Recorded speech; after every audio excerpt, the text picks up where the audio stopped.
I had car problems with my Honda. I've never had any problems with my Honda. Hondas are incredible cars. I recommend you get one. But this week, I tried starting the car and it just wouldn't start. Yep. And so I'm like, all right, what the fuck is going on here? Now, I give it a jump, doesn't work. I call AAA, they give it a jump, doesn't work. I get the thing towed to my mechanic. Mechanic tries starting it, and it does a little chug, chug, chug, chug, chug, but doesn't catch, doesn't actually start. It just cranks a couple times. So the guy's really confused. He goes, well, I'll have to get back to you. Fast forward. Always a good sign. Fast forward 3 days. They have no idea what the hell is going on. They call me. They go, did someone try putting an automatic starter into the car? I go, dude, there's no way I would know even where to begin with that. Like, that's no. Don't even.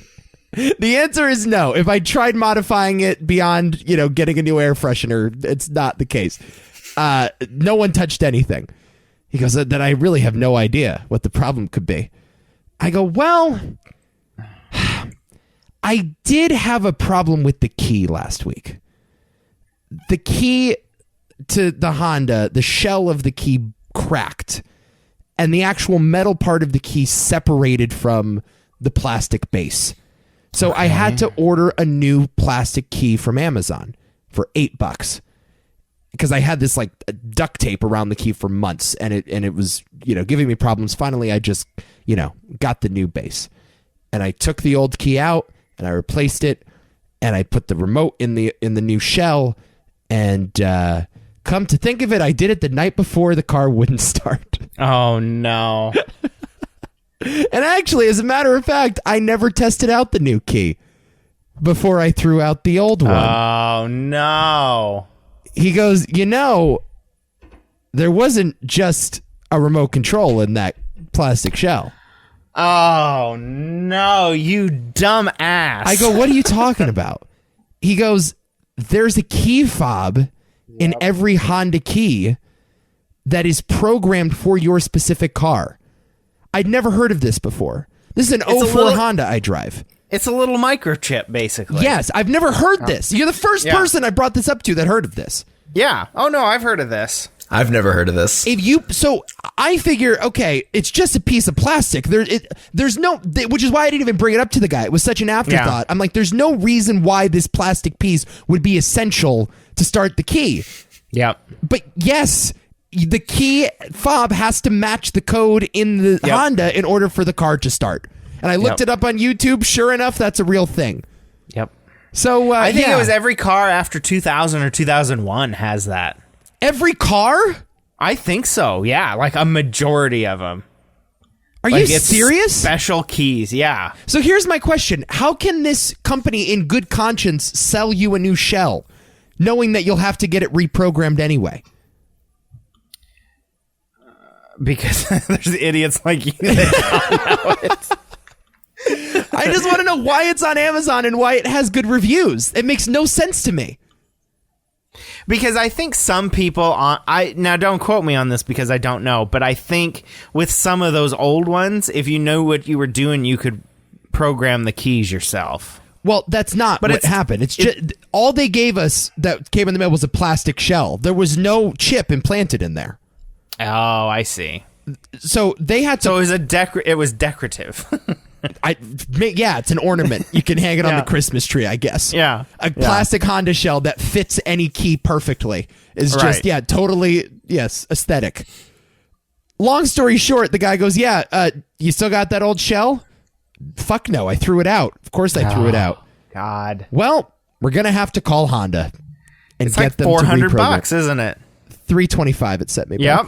Yep. Oh. $325. Yep. For a piece of plastic. And that, ladies and gentlemen, is why I will never buy a car again. Yep. I'm done. This is crazy to me. You're done buying cars? I'm done. I'm just going to hitchhike from now on.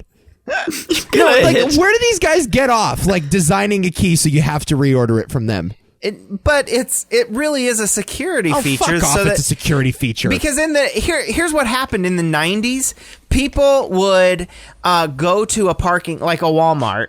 They would rip off a VIN number off of the front of the windshield because the VIN numbers are visible from the outside. They'd go to the local dealer. If it was a Ford car, they go to the Ford dealer. They'd be like, oh, I locked my keys in the car.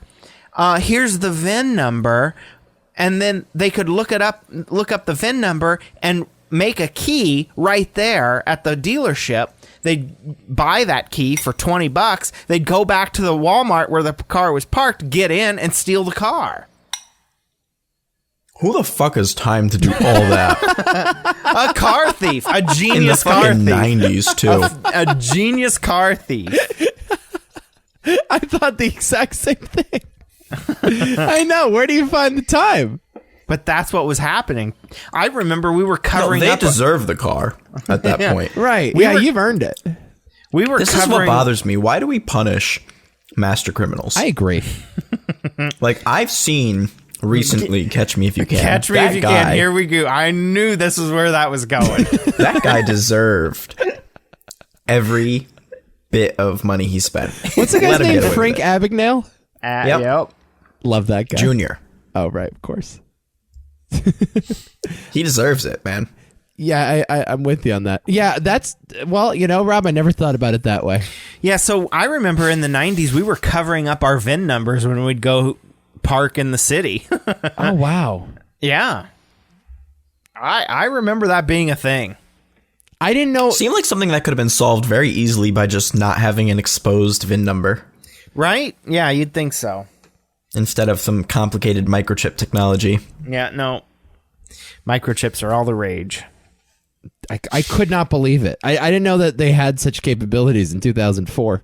Yep. Oh, yeah. Yeah, I seriously had not, if I had called you ahead of time, then I would have known. Oh, yeah. I But- could have told you. Well, See, I do need to watch Ford versus Fiat. You do. Whatever the fuck it name is, because apparently I'm a car guy now. I think listen, with So- that piece of intel, you are now the biggest car guy in my life. Yeah. Yeah. Duh. You are the biggest gearhead I know.